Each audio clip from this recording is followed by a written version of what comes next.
So எனக்கு தெரிஞ்சு இப்போ பண்ணுறவங்க பண்ணுறது பேர் லவ்வான்லாம் எனக்கு தெரியல. எனக்கு கல்யாணம் ஆன பிறகு எங்கள் வீட்டுக்காரர் தான் லவ் பண்ணுறேன். ரொம்ப பாசமாக இருப்பார். கண்டிப்பாக ஏதோ ஒரு சுச்சுவேஷனில் அது ஒரு பெரிய சண்டையில் போய் முடியும். ஸோ இதான் எதார்த்தம், இதை வாழ பழைக்கும்னு நான் புரிய வச்சுட்டேன். ஸோ ஆனால் 90s கிட்ஸ் கல்யாணம் ஆகாமல் நிறைய பேர் இருக்காங்க. 2K கிட்ஸ் என்ன பண்ணுறாங்கன்னா ஜோடியாக கட்டி பிடிச்சிட்டு போகலாலுமே எந்த ஒரு ஃபீலிங் இருக்கிற மாதிரி இல்லை அவங்களுக்கு. எப்படின்னா 90s கிட்ஸில் நாங்கள் லவ் பண்ணும்போது அந்த பொண்ணோட லேசாக அந்த துப்பட்டாவோ இல்லை இந்த சேரீயோ நம்ம மேலே பட்டா நாங்கள் வேறு மாதிரி ஃபீல் பண்ணுவோம். அதை ஒரு பறக்கிற மாதிரி மிதக்கிற மாதிரி ஃபீல் பண்ணுவோம் அந்த காலத்து 90s கிட்ஸ். ஆனால் 90s கிட்ஸ் கல்யாணம் ஆகாமல் நிறைய பேர் இருக்காங்க. 2K கிட்ஸ் என்ன பண்ணுறாங்கன்னா ஜோடியாக கட்டி பிடிச்சிட்டு போகலாலுமே எந்த ஒரு ஃபீலிங் இருக்கிற மாதிரி இல்லை அவங்களுக்கு. நான் பார்த்த வரைக்கும் சொல்கிறேன், தப்பாக எடுத்துக்க வேண்டாம் 2K கிட்ஸு. நான் பார்த்த வரைக்கும் ஜென்ரலாக வந்து சொல்கிறேன், கட்டி பிடிச்சிட்டு போனவன் எந்த ஒரு ஃபீலிங் இல்லை அவங்கக்கிட்ட, லவ்வுங்கிற ஒரு ஃபீல் இல்லை. ஆனால் அந்த காலத்தில் நானே அனுபவித்தது, ஒரு லேசாக என்ன அந்த துப்பட்டா உரைச்சிட்டு போனால் அது எனக்கு கை கால் நெடுங்குவோம், ஹார்ட் வந்து பீட் அதிகமாகும், ஹார்ட் பீட் வந்து அதிகமாகும். அந்த மாதிரி ஒரு ஃபீல் பண்ணிருக்கேன். மற்றபடி பார்த்தீங்கன்னா முதல் லவ் ஃபெயிலியர் தான். ரெண்டாவது வழக்கம் போல் அத்தை பொண்ணு லவ் பண்ணேன். அத்தை பொண்ணு லவ் பண்ணான், கல்யாணம் பண்ணிக்கிட்டேன். பொண்ணு ஒன்று பையன் ஒன்று. வாழ்க்கையில் நல்லா ஜாலியாக இருக்கிறேன், சந்தோஷமாக இருக்கிறேன். அந்த ஃபீல் ஏமாற்றுறதுக்கா ஃபீல் இல்லாததுக்கு ஃபாஸ்ட் லைஃப் காரணம். அந்த காலத்தில் பார்த்திங்கன்னா நம்ம தேவையானது வாங்க முடியாது, எடுக்க முடியாது, அப்பா அம்மா கிட்டேருந்து வாங்க முடியாது, கஷ்டப்படணும். இந்த காலத்தில் எல்லாமே இருக்குது. என் பையனுக்கு 10 வயசுனா அவனுக்கு என்ன இல்லை, எல்லாமே இருக்குது, மொபைல் இருக்குது. இப்போ ஃபாஸ்ட் லைஃப் எதுனாலும் ஃபாஸ்ட்டு விட்டுதுங்க பாருங்கள். சமைச்சு சாப்பிட்றது எங்கள் அம்மா கையில் இங்கே வந்து பார்த்திங்களா 40 ரூபாய்க்கு சாப்பிட்டு போயிட்டே இருக்கு தூக்கி போட்டு. அதுதான் ஃபாஸ்ட் லைஃப் தான் காரணம். அந்த ஃபீலிங் இல்லாத போனதுக்கு ஃபாஸ்ட் லைஃப் தான். ஃபுட்டு ஒரு காரணம் அதுக்கு. அந்த மூளையை மாற்றுறதுக்கு ஃபுட்டு ஆர்கானிக்ஸ் அப்போ சாப்பிட்டோம், களி இதெல்லாம் சாப்பிட்டோம், கூழ் குடித்தோம், கம்பு கூழெல்லாம் குடித்தோம். இப்போ அது யாரும் இல்லை, பீஸா பர்கர் அதெல்லாம் டெக்னாலஜியும் ஒரு காரணம் தான். அந்த மூளை ஃபீலிங் மலிங்கிடுதுன்னு வச்சுக்கோங்களேன். அந்த எப்படி சொல்கிறது, பேசியிருக்கேன் 2 வருஷம் லவ் பண்ணியிருக்கேன், பேசியிருக்கேன். பட் ஆனால் அந்த ஃபீல் அது ஏமாற்றம் நடக்கும், எல்லார் வாழ்க்கையுமே இருக்கலாம். எனக்கு மட்டும் அது இது இல்லை, எல்லார் வாழ்க்கையும் இருக்கலாம். பட் இருந்தாலும் 2வது லைஃப் வந்து மறக்க முடியாது. இன்னும் ஜென்மம் இருந்தாலும் இந்த லைஃப் எடுத்துக்குவேன். ஆனால் அந்த லைஃப் வேணாம், அது வலி வேதனை. ஆனால் இந்த லைஃப் வந்து சந்தோஷம் கொடுக்கும், நல்லா என்ஜாய் பண்ணிகிட்ருக்கேன். லைஃப்பில் வந்து கிட்டத்தட்ட ரொம்ப பெரிய ஆள் இல்லை, மிடில் கிளாஸ் எப்படி சந்தோஷமாக இருப்பாங்க அந்த அளவுக்கு நான் இருக்கேன். ஓகே, நன்றி. ஆமாம், அப்போ தொழில்நுட்பம் எதுவுமே இல்லை. இப்போ ஃபோனில் வாட்ஸ்அப்பில் ஐ லவ் யூன்னு அனுப்புகிறாங்க எடுத்த உடனே. அப்போ ஒரு பொண்ணை கண்ணை பார்க்க முடியாது, பார்த்தா என்ன நினைப்பாளோ, ஐயோ நம்ம தப்பு பண்ணுறோமோ அப்படிங்கும். இப்போல்லாம் அப்படி இல்லை, பைக் எடுத்து போய் திரும்பி ஸ்கிட் அடித்து ஐ லவ் யூன்னு சொல்கிறாங்க. அதெல்லாம் பாஸ்ட் ஆகிடுச்சு இப்போ. அப்போ அந்த மாதிரி ஃபீல் இல்லை. ஒரு பொண்ணு கண்ணை பார்த்து பேசுனா 100% உண்மையாக இருக்கணும், புரியுதுங்களா? இப்போ கண்ணை பார்த்து பேசணும்னா 100% உண்மையாக இருக்கணும் அந்த பொண்ணுக்கு. இந்த காலத்தில் உண்மை இல்லைங்க, எல்லாம் பொய். எப்படின்னா ஒரு 70% பொய்யாக தான் வாழ்ந்துட்டுருக்காங்க எல்லோரும். முதல் கொண்டு 70% பொய்யாக தான் வாழ்ந்துட்டுருக்காங்க. அதனால அந்த ஃபீலிங் அழிஞ்சு போச்சு, வேறு ஒன்றும் இல்லை. நாமளே ஏமாற்றிட்டு இருக்கோம். நிம்மதி தான். பணமும் தேவைதான், ஓரளவுக்கு இருந்தால் போதும். இது வரைக்கும் அது மாதிரி பண்ணதில்லை. எங்களுக்கு அரேஞ்ச் மேரேஜ் தான். ஆனால் வந்து எனக்கு கல்யாணம் ஆன பிறகு எங்கள் வீட்டுக்காரர் தான் லவ் பண்ணுறேன். ரொம்ப பாசமாக இருப்பார். அதனால் அவரும் என் மேலே பாசமாக, நானும் அவர் மேலே பாசமாக இருப்பேன். அது காதல்ன்றது வந்து ஒரு அன்பு தான். அந்த அன்பை வந்து அது தப்பாக சில பேர் பயன்படுத்திக்கிறாங்க, நல்ல இதுவாக இருந்தாலும் சில பேர் பயன்படுத்திக்கிறாங்க. அது நல்லதாக இருந்தால் நல்லதாக இருக்கும், அது கெட்டதில் போனால் அது அதனால சில பேருக்கு பிடிக்கிறது இல்லை. எனக்கும் அது ரொம்ப பிடிக்கிறது இல்லை. எங்கள் அப்பா இறந்தது தான் ரொம்ப மறக்க முடியாதது.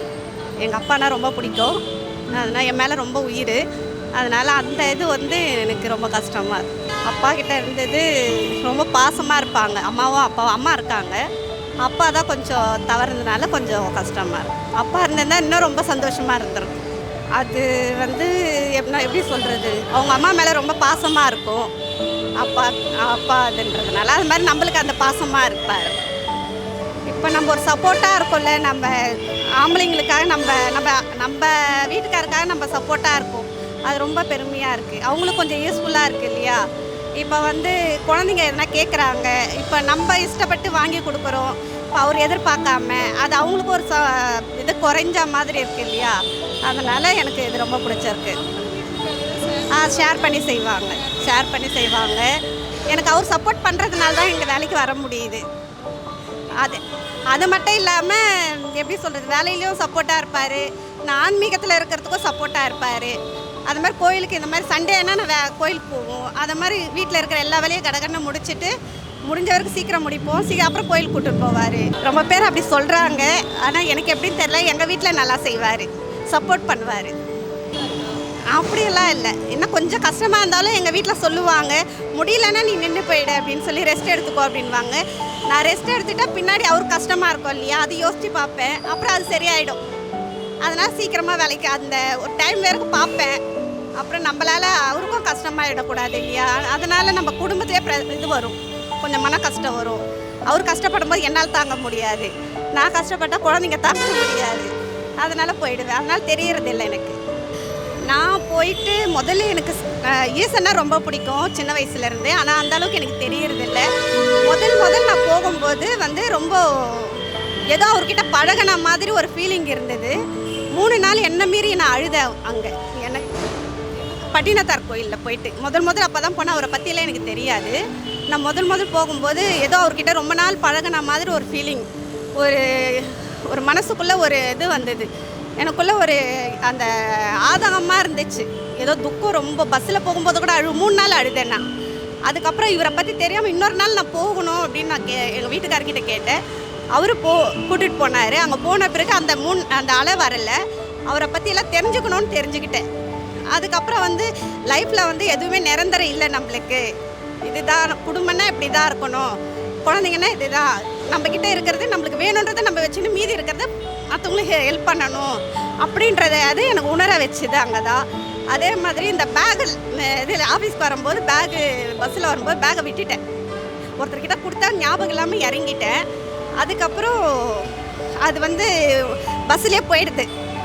நான் அந்த இது ஃபோன் மட்டும் வச்சுட்டு இறங்கினேன். தன்னை மறந்து நான் இறங்கிட்டேன். எனக்கு அப்போ தான் தெரியும் நான் பேக் வச்சு இல்லை அப்படின்ட்டு. அப்போது இந்த மாலையும் இந்த செல்லில் இருக்கிற பட்டினத்தார் படமும் வச்சுருப்பேன். அவரை வச்சு நான் அப்படி அழுதேன். அதில் வந்து ஒரு 50,000க்கு இருக்குது. என்னோட பணம் கிடையாது, அது ஒரு சீட்டு பணம். அது மறுநாள் நான் போய் கொடுக்கணும். அது ஞாபகம் இல்லாமல் நான் பேக்கில் வச்சு எடுத்துகிட்டு வந்துட்டேன். அப்போ அவரை பிடிச்சி நான் அழுதேன். நான் உண்மையான உங்களை நம்புறது உண்மையாக இருந்துச்சுன்னா, உங்கள் மேலே நான் பக்தி அதிகமாக இருந்துச்சுன்னா 10 நிமிஷத்தில் எனக்கு தெரியணும் அப்படின்னு நான் சொல்லி அழுதேன். ஒன்றுமே இல்லை என் கையில், அந்த ஃபோனை தவிர என்கிட்ட எதுவுமே கிடையாது. அப்போ அழும்போது 10 நிமிஷத்தில் அதே மாதிரி கால் வந்தது. ஒருத்தங்க கால் பண்ணாங்க எனக்கு, உங்கள் பேக் உங்ககிட்ட இருக்குது சசிகலாவான்னு என்னை கேட்டாங்க. ஆமாம் அப்படின்னு சொல்லிவிட்டு இந்த மாதிரி பேகை நான் பஸ்லேயே விட்டுட்டேன் அப்படின்னு நான் சொன்னேன். அதுக்கப்புறம் வந்து உங்கள் பேக் என்கிட்ட தான் இருக்குது, பூந்தமல்லியிலேருந்து வந்து வாங்கிக்கோங்க, டிப்போவில் இருக்குது அப்படின்னு சொல்லிட்டு. சரி, அப்போ எனக்கு அவர் மேலே ரொம்ப இன்னும் அதிகமாகிடுச்சு அன்பு. நம்ம நினச்சது கொடுத்துருக்காரு அப்படின்னு சொல்லிட்டு. அப்போது எங்கள் வீட்டிலலாம் ஃபோன் பண்ணாங்க, நீ பயப்படாத, கவலைப்படாத, போனால் போகட்டும் அப்படின்னு சொல்லிட்டு, பணம் தானே நம்ம பார்த்துக்கலாம் அப்படின்னு. இது நம்ம பணமாக இருந்தால் பரவாயில்ல, இது மற்றவங்களோட பணமாச்சு, எப்படி நம்ம இது பண்ணுறது அப்படின்னு சொல்லி எனக்கு அழ வந்துச்சு. அப்பா அவரை பற்றி நினச்சேன். கண்டிப்பாக கடவுள் இருக்கார். கடவுள் இல்லாமல் இவ்வளோ தூரத்துக்கு நான் வரல. கண்டிப்பாக கடவுள் இருக்கார். நம்பிக்கையோடு கும்பிட்டா கண்டிப்பாக கடவுள் இருக்கார். அது மன உருகி கேட்கணும். மனசில் வந்து ஒன்று இது வேணும்னு கேட்கக்கூடாது. நீ கண்டிப்பாக நீ பார்த்துப்ப, என்னால் உங்களை நான் நம்புகிறேன், அவ்வளோதான் அப்படின்னு கண்டிப்பாக கேட்டால் கண்டிப்பாக கொடுப்பாரு.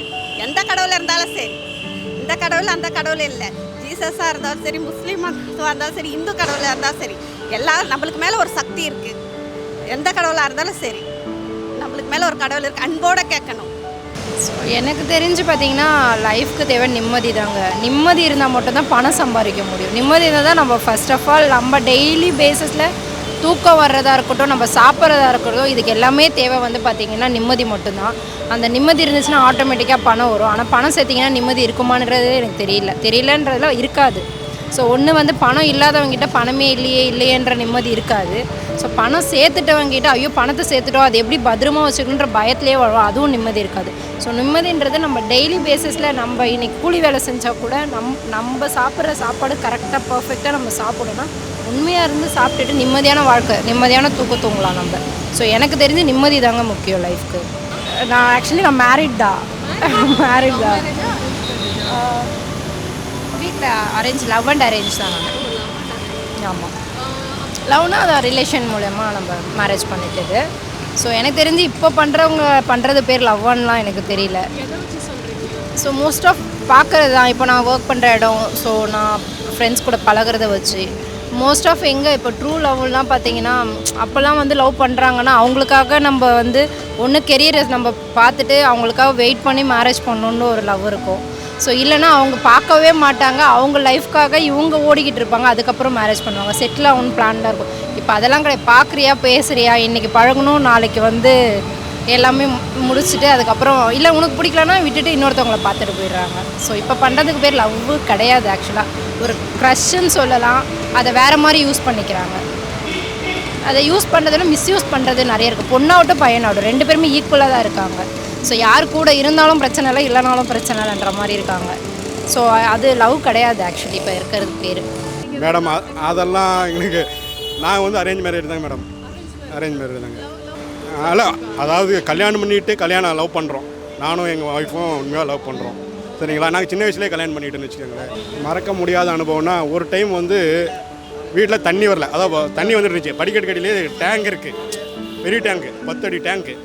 அதில் நான் என்ன பண்ணிட்டாங்க, வீட்டில் வந்து வெளியே இருந்து பைப்பில் குடத்துலேருந்து தண்ணி டேங்கில் பிடிச்சி ஊற்றிட்டு இருந்தாங்க. அப்போ வந்து நான் வண்டியை நிறுத்திட்டு ஏதோ அர்ஜென்ட்டில் டக்குன்னு டேங்குக்குள்ளே விழுந்துட்டேன்.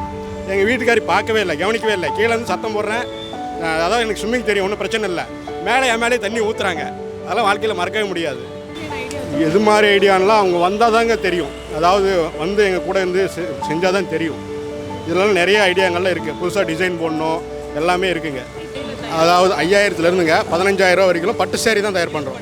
ஃபியூர் ஹேண்ட்லூம் சில்க் சேரீ தான் பண்ணிகிட்ருக்கோம். அது வந்து நம்மக்கிட்ட வாங்கினது 25 to 30% வச்சு விற்கிறாங்க. இந்த சென்னை சில்க்ஸு, போத்தீஸு அவங்களாம் நாங்களும் அனுப்புகிறோம். விற்கிறனா அவங்க வந்து எல்லாமே இருக்குங்க. இது வாடகை கட்டணும், கரண்ட்டு பில்லு, சம்பளம் எல்லாம் கொடுக்கணும். அதனால் ஒரு 25% 30% விற்றா தான் அவங்களுக்கு கட்டுப்படி ஆகும். ரெண்டுமே பணமும் முக்கியம். பணமும் அதிக ஆசைப்படாத, அடுத்தவங்களை கெடுக்காத இருந்துச்சுன்னா நிம்மதி வரும்.